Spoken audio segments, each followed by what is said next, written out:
मेरा नमन आप लोगों पे पूरा भविष्य टिका हुआ है इस देश का। और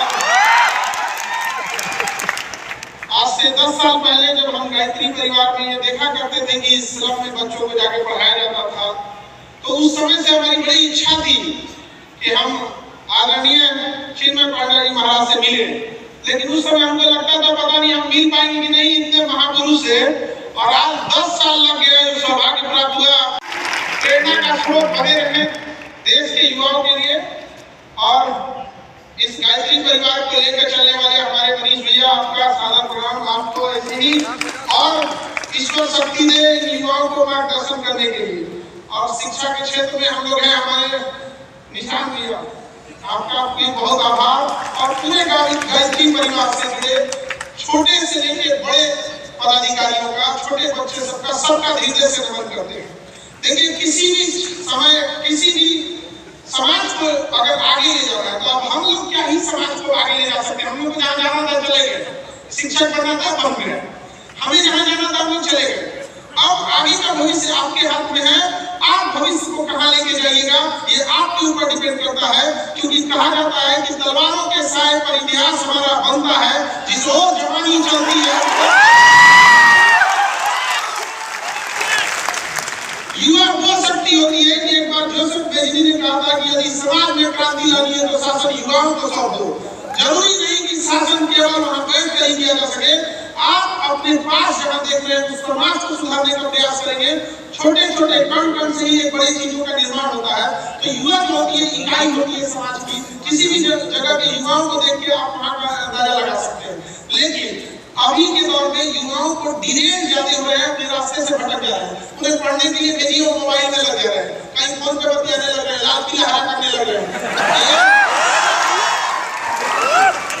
ये सब करने से कोई फायदा नहीं होने वाला है। मन लगा के पढ़ाई कीजिए। अगर कोई पसंद भी आ गया तो नौकरी लेके सीधे माता पिता से बात कीजिए।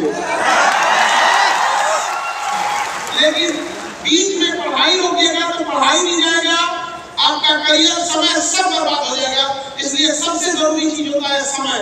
समय के पास इतना समय नहीं है कि दोबारा आपको समय दे। इसलिए समय रहते निर्धारित कर लीजिए आपको क्या करना है, वरना समय एक दिन बता देगा कि आपका क्या करना है। ऐसे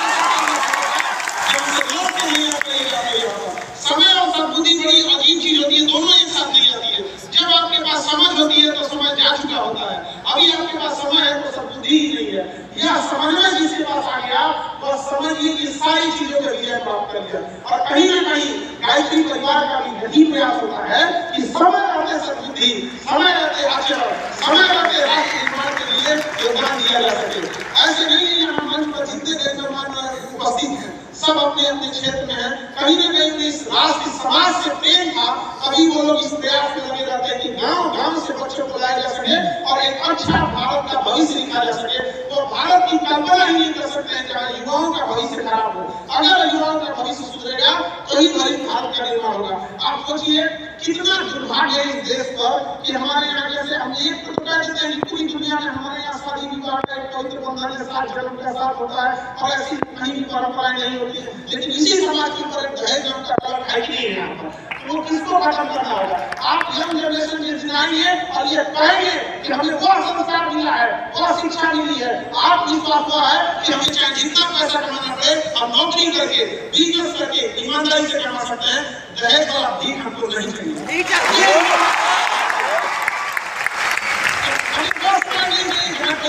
हमें वो समाज चाहिए जहाँ लोग दहेज और सामने से आके कहे कि हम नहीं लेंगे, मतलब नहीं लेंगे। ये बात हम आप सबसे एक बड़े भाई होने के नाते जो जनरेशन बैठी हुई है उससे हमें उम्मीद देते हैं। क्योंकि आज ही मेरे भाई का भी रिसेप्शन है तो हमने भी उससे पूछा, हमने कभी जवाब नहीं मिला। हम बोले तुम्हें दहेज चाहिए तो बोलो। भैया हम क्या बोलते हैं, आप सबको समाज में बोलते हैं हम यही ले लेंगे। हमने सोचा कि अगर बोले एक बार बोलता तो हम उसका इलाज करते हैं। ये भाई का प्रेम है। भाई का प्रेम होता है, भाई को छोटे भाई का अधिकार होता है। और आप जैसा करते हैं आपके छोटे भाई, आपके दोस्त, आपके सर्किल भी वैसे करते हैं। अगर हम सब इस चीज को आगे बढ़ाते रहते हैं तो काफी एक समय आएगा जब हम इसमें भी विजय प्राप्त कर लेंगे। ये एक बहुत बड़ी समस्या है। क्यों? क्योंकि दहेज का पैसा, वह पैसा महिलाओं की शिक्षा में खर्च होना चाहिए। उन्हें अच्छी नैतिकता दी जानी चाहिए, अच्छा आचरण सिखाते, अच्छा हुनर सिखाते। कोई महिला डॉक्टर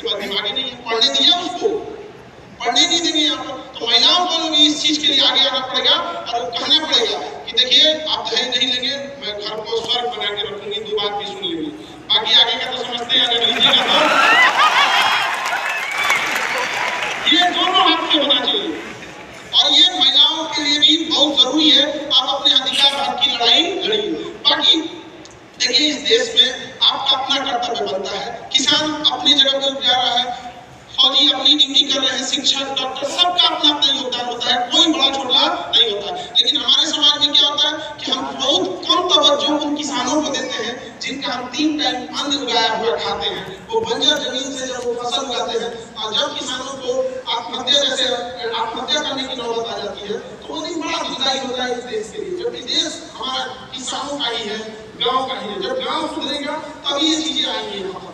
हम लोग भी जब यहाँ पटना में संस्था पढ़ाते थे तो देखिए गाँव से लोग आते थे और इलाज कराने के लिए, उनको जब ब्लड वगैरह नहीं मिलता था तो कई बार हम लोग शुरुआती दौर में कि अब ये इसको कैसे ब्लड दिलाया जाए तो अपने क्लास के बच्चों को भेज देते थे, जाओ होगा ब्लड दे के आ जाओ यहाँ पे। कई बार हमने गायत्री परिवार से बच्चों को बुलाया और हमारे पढ़ रहे थे, हमने बुलाया कहाँ जा रहे थे सर, आज को स्लम एरिया में पढ़ने जा रहे हैं, पढ़ के आने तो ब्लड दे रहा हूँ। वहाँ आने के बाद उसने ब्लड कर दिया यहाँ पर, हमने बहुत इससे अब धीरे धीरे करते करते हम अपना हिस्सा तो हमने सोचा एक काम करते हैं ब्लड बैंक ही बना देते हैं। तो अभी बहुत जल्दी ब्लड बैंक बनेगा क्योंकि ये खरमास का महीना आने वाला है और हमारी संस्कृति के अनुसार शायद उसमें कोई बड़ा काम नहीं करते हैं, हम सब चीज लेके चलना चाहिए यहाँ पर।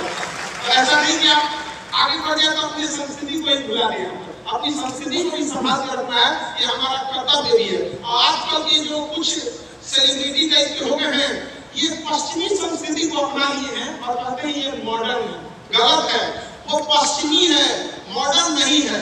ये कौन बात होता है, तुम हाफ पैंट में उधारे घूमेगा कहेगा कि मॉडर्न है।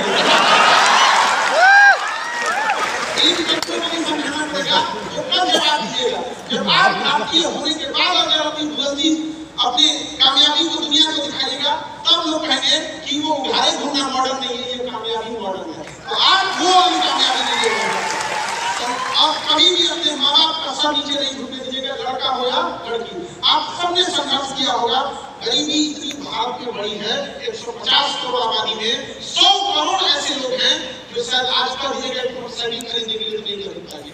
150 करोड़ में 100 करोड़, ये हम लोग को बदलना है। ये कैसे बदल सकते हैं? एक अच्छी शिक्षा के माध्यम से। कई बार जो शिक्षा लेने जाते हैं तो उसको लोग कहते हैं कि व्यापार करो, भैया व्यापारी व्यापार करेगा, शिक्षित जो पढ़ाई गया वो नौकरी करेगा, किसान से जाके कहिए तुम बिहार लाओ ना, अरे खेती करने के लिए।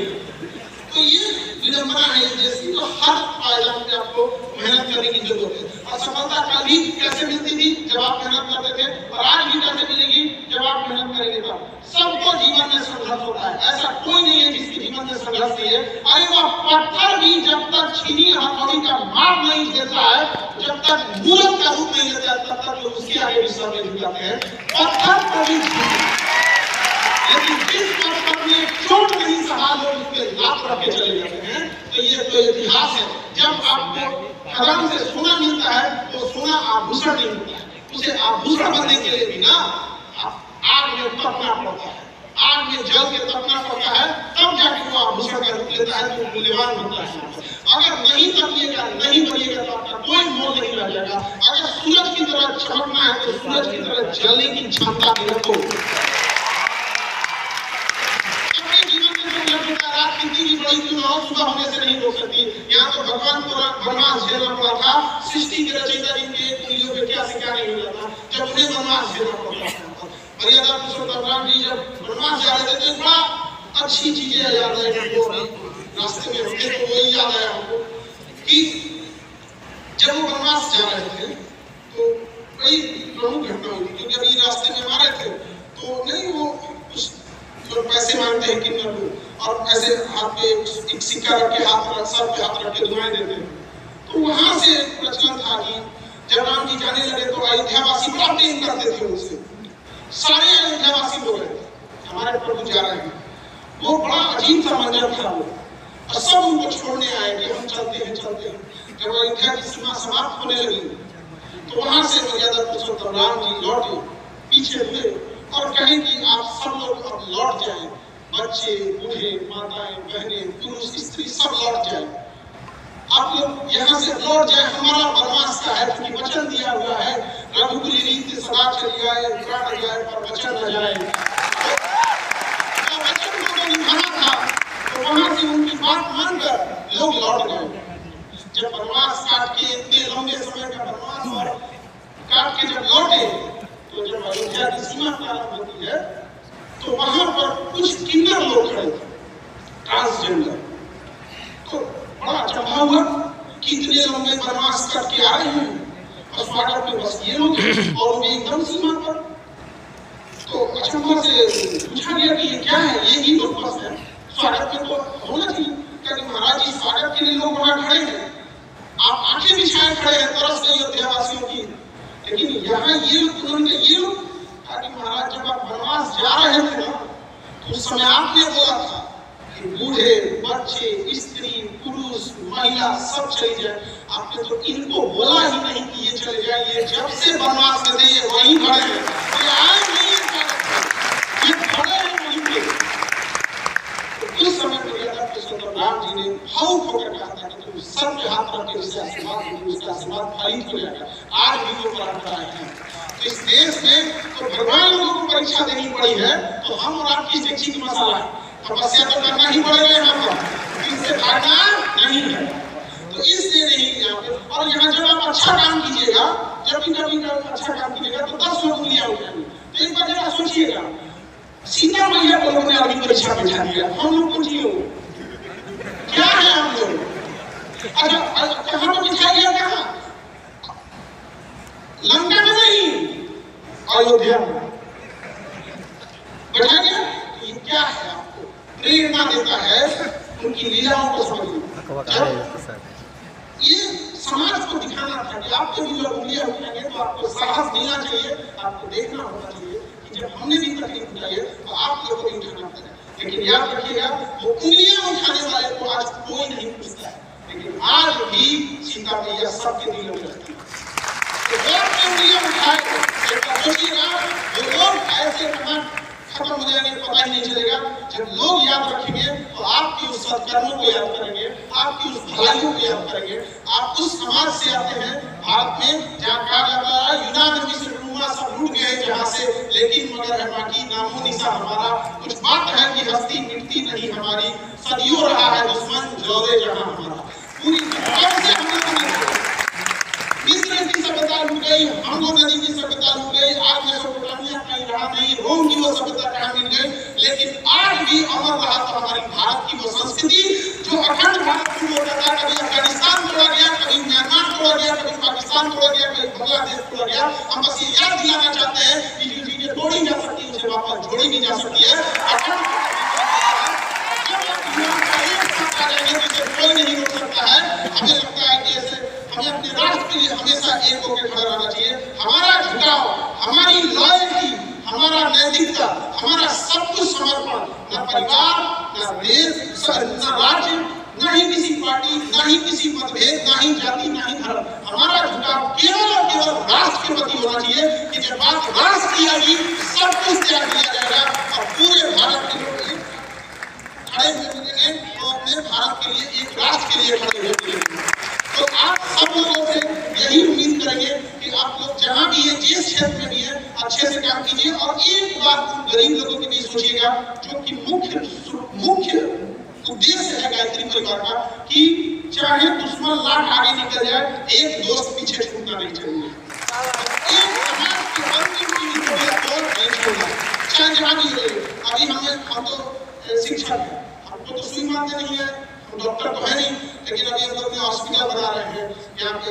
जब इतने मजबूर हो जाते थे लोगों को देखते हुए, कोई 8,000 10,000 में MRI करते थे, हमने बोला कि आगे भैया हम यहाँ पे उसका आधा का आधा में कर दें, एकदम यहाँ जितना लगता है एकदम मिनिमम से मिनिमम में। तो अभी हमको भी बड़ा उसमें हैक्टिक हो जाता है कि इधर कोचिंग देखना है, फिर उधर हॉस्पिटल देखना है, अभी कैंसर हॉस्पिटल के लिए वर्क करना है, तो बड़ा लंबा हो जाता है।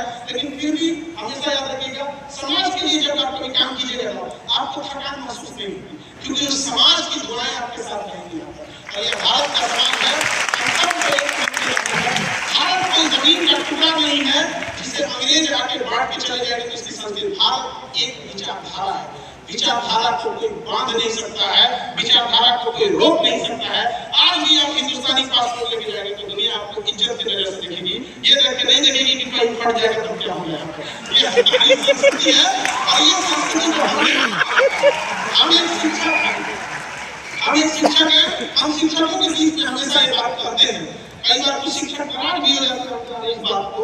हम ये बात कहते हैं कि वर्तमान शिक्षकों का पैर छू के जो प्रोग्राम किया जाता है बच्चों के द्वारा, इसके लिए उनका मेहनत नहीं, हजारों सालों से ऋषि मुनियों की तपस्या है जो निस्वार्थ भाव से शिक्षा दिए हैं, उनके प्रति श्रद्धा है। आज के जो लोग हैं, आज तो व्यापार बना के रख दिए हैं, तो इसमें उतराना नहीं चाहिए। बच्चों ने तो अपना संस्कार नहीं भूला कि हमें गुरु के प्रति सम्मान देना है, लेकिन गुरु कम गुरु के भेष में व्यापारी बन गया, पता ही नहीं चला। तो एक बार हमारी संस्कृति में बढ़िया मॉडल थे यार। अगर कोई व्यापारी आ जाए तो उसे जरूर कहिएगा फीस दिए हैं, शिक्षा लिए हैं। जब आप गुरु के दक्षिणा लेंगे तो सम्मान भी होगा। कभी भी याद रखिएगा, अकेला चना भार नहीं पड़ सकता है, सबको करना पड़ेगा यहाँ पर। तो एक सामूहिक जिम्मेदारी होगी कि भारत को भारत रहने दिया जाए। ये भारत की जो मूल संस्कृति है वो रहने दिया जाए। क्योंकि समय अभाव है और हमारे सामने आदरणीय चिन्मय पांडे महाराज जी हैं, तो इतने बड़े वक्ता के सामने बोलना थोड़ा सा अपने आप में सबूत लगने लगता है।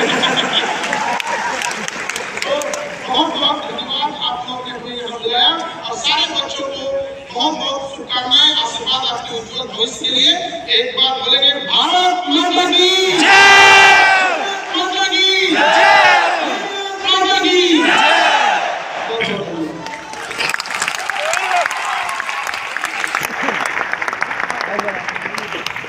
Yo.